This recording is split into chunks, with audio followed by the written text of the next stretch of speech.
Bem-vindas e bem-vindos a este Deep Dive sobre a independência do Brasil.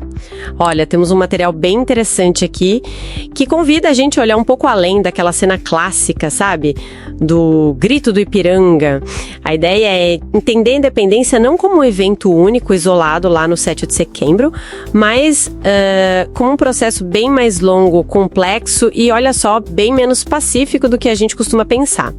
A missão aqui é desvendar as causas, os atores, os conflitos e o que ficou disso tudo. Então, vamos lá. Para começar, é curioso que a análise nos leva para longe, para a Europa, com Napoleão. Como é que isso se encaixa, afinal? Pois é, parece distante, né? Mas tudo começa ali em 1807, 1808, com a invasão francesa em Portugal.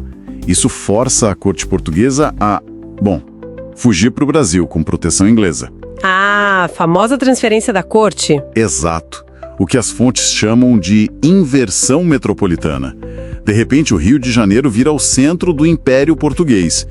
E isso, claro, trouxe uma autonomia para o Brasil que nunca tinha existido. Tipo a abertura dos portos, né? Isso. Abertura dos portos em 1808. Depois o Brasil vira Reino Unido a Portugal e Algarves em 1815. Quer dizer, as elites locais experimentaram um gostinho de liberdade econômica e status político por mais de uma década. Voltar a ser só colônia? Ficou difícil aceitar. E essa autonomia que veio meio por acaso, por causa de uma fuga, acaba sendo ameaçada, certo? Aí entra a Revolução do Porto. Perfeito. A Revolução Liberal do Porto, em 1820, queria, sim, uma constituição para Portugal, limitar o poder do rei. Mas, para o Brasil, a mensagem era outra. Recolonização. Basicamente, as cortes em Lisboa queriam reverter tudo, sabe? Exigiam a volta de Dom João VI, queriam que as províncias brasileiras respondessem direto a Lisboa de novo.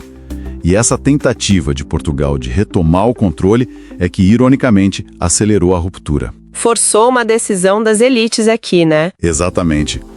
Colocou as elites brasileiras que tinham ganhado muito com essa autonomia contra a parede. Ou aceitavam a recolonização ou partiam para a independência. E quem puxou essa independência? O material indica que não foi um movimento popular, digamos assim. Não mesmo. Foi uma articulação vinda de cima, sabe? Das elites agrárias, dos grandes comerciantes, intelectuais. E aí, Dom Pedro se torna central. Por que ele? Bom, ele oferecia algo crucial: a legitimidade da monarquia. Com ele, a separação poderia acontecer sem um vácuo de poder, sem o risco de uma desordem maior. O dia do fico, lá em janeiro de 1822, já foi um sinal claro dessa aliança, né? Dom Pedro desafiando as ordens de Portugal, apoiado pelas elites daqui. E figuras como José Bonifácio. Fundamentais. Bonifácio representa bem essa visão mais conservadora, centralizadora. A ideia era fazer a independência sim, mas mantendo a estrutura social como estava. E essa estrutura incluía a escravidão, né? O material fala muito sobre o medo branco. Isso pesou muito. Demais. Havia um pavor real, sabe? De que a luta pela independência pudesse sair do controle, virar uma revolução social, uma revolta dos escravizados. O exemplo do Haiti era muito presente. Ah, claro. Então, o elite preferiu uma solução ordeira. Uma independência que garantisse a propriedade, a hierarquia e, principalmente, a continuidade da escravidão. Ok, mas aí vem a parte que mais me chamou a atenção. Essa ideia de que não foi pacífico. Quer dizer, teve guerra mesmo? Guerra de verdade. Esse é talvez o maior mito. A imagem do Grito do Ipiranga esconde isso. A unidade do Brasil não foi automática. Teve que ser imposta na marra. Onde houve resistência? Em províncias importantes. Bahia, Maranhão, Piauí, Grão-Pará, Cisplatina, todas tinham tropas leais a Portugal e resistiram. Na Bahia, a luta foi intensa. Durou quase um ano depois do 7 de setembro até 2 de julho de 1823. Nossa! Teve batalha séria, como a do Genipapo, no Piauí. Dom Pedro teve que contratar mercenários tipo Lord Cochrane, um almirante britânico, para organizar uma esquadra. Teve que montar um exército às pressas. As fontes falam em milhares de mortos, talvez entre 3 a 5 mil. A unidade foi conquistada, não foi dada. E não foram só as elites que lutaram, né? O material cita a participação popular. Sim, isso é importante. Embora a liderança fosse da elite, a base das tropas que lutaram pela independência incluiu muita gente comum.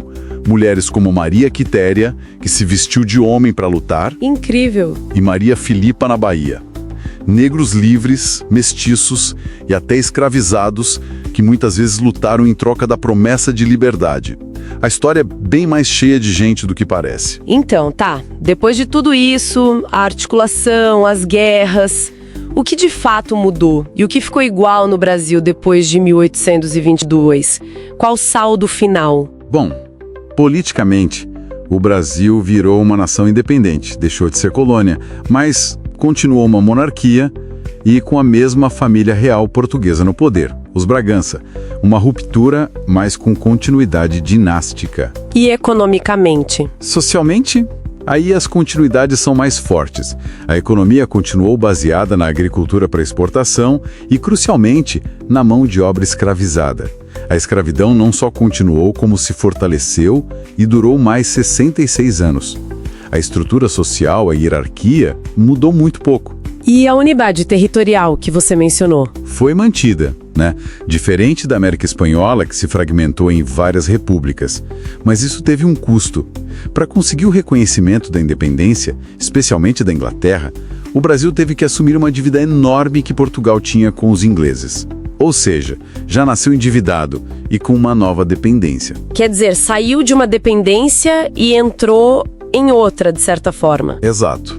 Uma dependência financeira forte com a Inglaterra. E a forma como a gente entende essa história, como ela é contada, também mudou, né? Sim, a historiografia evoluiu muito.